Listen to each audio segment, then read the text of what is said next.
سبحان الذي أسرى بعبده ليلا من المسجد الحرام إلى المسجد الأقصى الذي باركنا حوله لنريه من آياتنا إنه هو السميع البصير وآتينا موسى الكتاب وجعلناه هدى لبني إسرائيل ألا تتخذوا من دوني وكيلا ذرية من حملنا مع نوح إنه كان عبدا شكورا. Merci de votre présence, merci aussi de votre confiance, parce que je sais que il faut beaucoup de confiance et il faut beaucoup d'engagement pour s'impliquer dans un projet de cette ampleur. Et cette confiance, on va y revenir tout au long de l'après-midi à travers la restitution, mais aussi à travers les propositions. Ce n'est pas quelque chose qu'on prend à la légère. C'est quelque chose qui, pour nous, est central dans la manière dont on envisage ce projet. D'abord, la première phase de la consultation, mais aussi la suite du travail qui doit être mené. Il y a quelques mois, il y a 6 mois, quand on s'est réunis et qu'on était une trentaine de responsables associatifs, d'imams, d'influenceurs, de bénévoles, on ne pensait pas qu'on se retrouverait là 6 mois plus tard.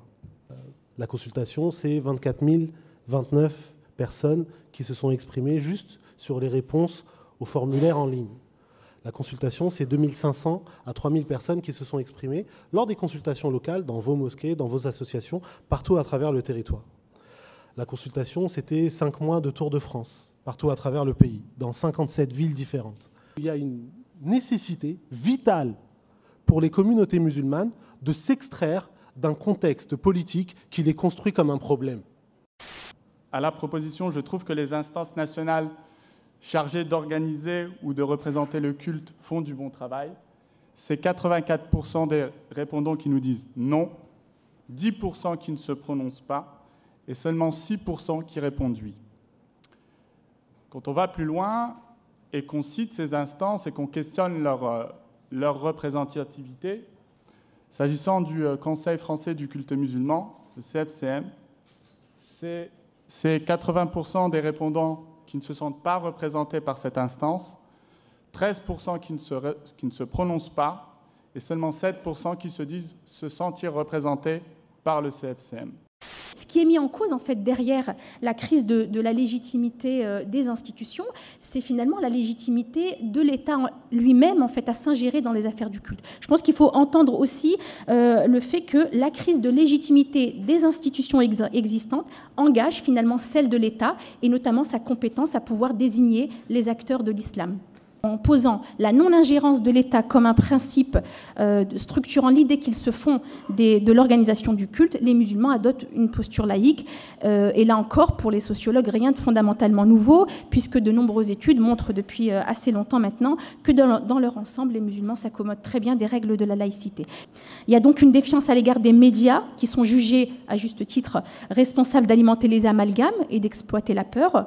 Et au fond, le regard médiatique s'intéresse peu aux musulmans réels et aux formes ordinaires de piété musulmane.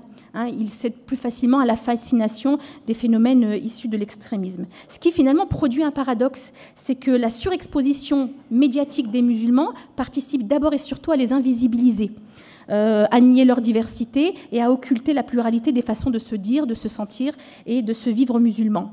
Donc les musulmans, je pense en creux, disent leur aspiration à ne plus être construits comme un problème et surtout à sortir d'une forme d'altérité radicale à laquelle on les assigne trop souvent. Que les préoccupations primordiales des musulmans qui se sont exprimées sont d'abord de nature politique. Elles concernent avant tout ce qui fait obstacle à leur inclusion dans la société. C'est la raison pour laquelle je pense que cette consultation fait ressortir notamment le sentiment d'injustice des musulmans qui se sont exprimés, mais également la volonté de faire société. Je voudrais commencer par caractériser ce que nous sommes en train de vivre. C'est une expérience, une dynamique qui est à un triple niveau inédit. Inédit dans son ampleur, inédit également dans le choix d'une méthode ascendante, c'est-à-dire de partir de la subjectivité des opinions des croyants avant que de prendre des décisions, et inédite également dans l'articulation du quantitatif et du qualitatif, c'est-à-dire qu'on n'a pas seulement demandé aux personnes de s'exprimer sur la représentativité en disant « ils me représentent, ils ne me représentent pas ».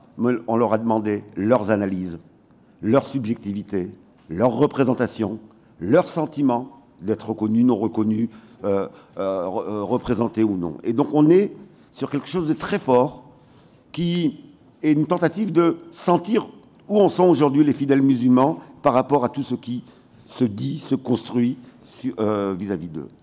Je voulais m'arrêter 2 secondes sur cette image. Tout à l'heure, on parlait du sens que peut avoir ces 24 000 questionnaires. Ces personnes qui ont répondu, on a une image à droite qui est les mosquées en France et une image à gauche où on a la géographie des personnes qui ont répondu, à la géolocalisation de ces personnes-là. On voit quand même une corrélation importante entre les mosquées et ces réponses-là. Et aujourd'hui, j'aimerais rêver un petit peu, voilà, avoir un rêve, have a dream, n'est-ce pas? C'est qu'en fait, on puisse travailler ensemble, tous ces petits points rouges puissent se connecter. La consultation, c'est pas rien, c'est le cœur du travail collectif. Et je ne voudrais pas qu'on l'oublie. Elle a été mise en place au mois de mai, il y a 6 mois, dans ce questionnaire qui a été envoyé à l'ensemble des personnes qui souhaitaient participer, mais elle doit perdurer à partir d'aujourd'hui et par la suite dans cette construction. Qui peut se permettre d'imposer à une communauté aussi riche que la communauté musulmane en France pour se dire que nous, on sait mieux que ce qu'il leur faut? C'est là un affront qui est fait. 1, au principe de laïcité. 2, à la dignité des musulmans. Organiser l'islam et les musulmans de manière efficace, c'est renforcer les liens sociaux et la stabilité sociale. Je vais revenir sur un chiffre qui a été donné tout à l'heure par le panel scientifique, qui est de 96% des votants à la consultation des musulmans qui considèrent le traitement médiatique qui est opéré par les médias mainstream en France comme étant déséquilibré et comme ne décrivant pas la réalité de ce que sont les musulmans sur le terrain. Moi, je ne crois pas qu'ils aient échoué à quoi que ce soit, nos parents et nos grands-parents, et il faut être fiers de l'héritage qu'ils nous ont laissé. Et je crois qu'ils ont posé les bases et qu'ils nous permettent aujourd'hui d'agir. Et avec les outils qu'on a, des outils contemporains, aujourd'hui, on vit, nous, à l'heure du numérique. On va avoir besoin de chacun d'entre vous. Aujourd'hui, vous êtes plus de 200 dans cette salle et des centaines qui nous regardaient en ligne. Et vous avez été plus de 24 000 à répondre aux enquêtes. Nous, ce qu'on veut aujourd'hui, c'est que ces votes ne soient pas inutiles et ne servent pas juste à aujourd'hui vous présenter des chiffres. On veut que vous puissiez demain faire vivre cette plateforme, ce site internet quotidiennement. Pourquoi réinventer la roue lorsqu'une association a déjà été confrontée à la construction d'une mosquée, à la levée de fonds, à l'organisation de l'enseignement? Pourquoi une mosquée qui vient derrière, eh bien, finalement, elle repart de la page blanche alors qu'il existe déjà une synergie, déjà des personnes qui sont passées par ces problématiques? Le ras-le-bol des acteurs musulmans sur le terrain et le sentiment de tourner en rond, ça, on vient ici pour le dire stop. Stop et stop et stop. Et il est temps maintenant que la communauté et les communautés au pluriel, comme il a dit le frère Marouane, bougent. Vraiment, c'est un rêve d'avoir cette union, un rêve d'avoir un canal, un rêve de travailler ensemble. En fait, on a une invitation tous. Là, c'est une invitation qui vous est lancée à cette plateforme. En fait, cet outil ou ce projet, c'est le vôtre. On a une occasion unique, en fait, où on va redescendre d'une strate, hein, on va descendre du sommet pour être au niveau des artisans, de ces fourmis ouvrières, de ces ingénieurs aujourd'hui, de ces théologiens, de ces imams qui travaillent ensemble. Et alhamdoulilah, j'en suis sûr et j'en suis persuadé que si on travaille ensemble, eh on risque d'aller très très vite. Et cette jeunesse et ce dynamisme, il va sûrement prendre forme dans des actions merveilleuses. Et le travail, comme le disait tout à l'heure, parlera. Et le travail fera taire. Et aujourd'hui, en fait, on nous attend au tournant, en essayant tout le temps d'aller vite et de faire sans nous. Mais le défi, il est tout simple. Allons loin ensemble. Et si on y va rapidement ensemble, je pense qu'on pourra y arriver. Dans ce qui les occupe aujourd'hui au sein du gouvernement, la lutte contre la radicalisation et le terrorisme. Au lieu de travailler avec les imams, on travaille contre eux. Comment on ose dire que c'est le discours dans les mosquées qui crée le radicalisme, alors que l'on sait très bien aujourd'hui qu'il n'y a pas un discours, qu'il n'y a pas une khutba du vendredi dont la préfecture n'est pas au courant. Et ils savent très bien le rôle que jouent les imams. Ils savent très bien aujourd'hui qu'ils sont la source de l'apaisement dans les mosquées et auprès des fidèles. On découvre en 2018, choc, attention, que le marché du halal, ça porte de l'argent. D'accord ? Et on découvre en 2018, attention, choc, que ce serait bien que les musulmans financent eux-mêmes leur structure. Scoop, les musulmans financent déjà leur structure. Les mosquées, levez la main ceux qui sont des responsables de mosquées ou des responsables d'associations musulmanes sur le terrain. Je ne sais pas si vous avez reçu l'argent du Qatar, moi je ne l'ai pas reçu. D'accord ? Donc la réalité, c'est que les musulmans financent déjà leur structure. Donc il n'y a pas, et j'en ai pas senti vraiment, même sur le terrain, dans les mosquées et les associations, j'ai pas senti une demande de « Ah, il nous faut nos députés comme ça, après à l'Assemblée on va faire ceci ». Il n'y avait pas ça. Mais par contre, il y avait une attente vis-à-vis de la représentation de manière générale. Et vis-à-vis du politique de manière générale, c'est « Allô, tu sais où nous trouver quand tu as besoin de nos votes. Donc s'il te plaît, laisse ton téléphone allumé lorsqu'on a besoin de quelque chose, nous aussi. » C'est d'abord la responsabilité, la prise en main des musulmans par eux-mêmes. Ça, c'est vraiment quelque chose qui m'importe beaucoup. Et je suis fier que beaucoup de personnes en soient arrivées à être convaincues par cette idée.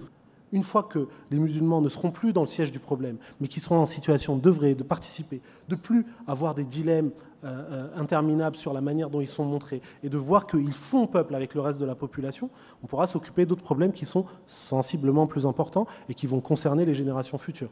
On est des musulmans sans honte, et on est des musulmans sans excuses. Et on ne voit pas pourquoi on devrait s'excuser de quoi que ce soit, parce que l'on croit en Dieu, et qu'on a choisi que notre vie elle soit inspirée de ça, marquée par ça, et que ça nous donne une espérance par rapport à toutes les difficultés, toutes les épreuves que l'on rencontre. On est musulmans et on est fiers de l'être. Et ce n'est pas une revendication identitaire, ce n'est pas un rejet d'autre chose, c'est une source de dignité, c'est une source de fierté, et c'est ce qui fait qu'on est prêt à encaisser des insultes, des traitements médiatiques hostiles, des traitements politiques hostiles, et au bout du compte, les musulmans, ce qui monte sur le terrain, c'est qu'ils sont comme le charbon. Le charbon, quand on le met sous pression, ça fabrique des diamants. Et au lieu de réagir par hostilité, la plupart des musulmans et des musulmanes sur le terrain, ils s'en servent comme d'une énergie pour dépasser l'épreuve auxquelles ils font face. Donc soyez fiers de ça, soyez dignes de ça, et soyez conscients que les problèmes que l'on ne résout pas, c'est des problèmes dont nos enfants hériteront. On verra, Inch'Allah, pour nos enfants, qu'au lieu d'être assis dans le siège du problème, ils seront assis dans le siège de la solution.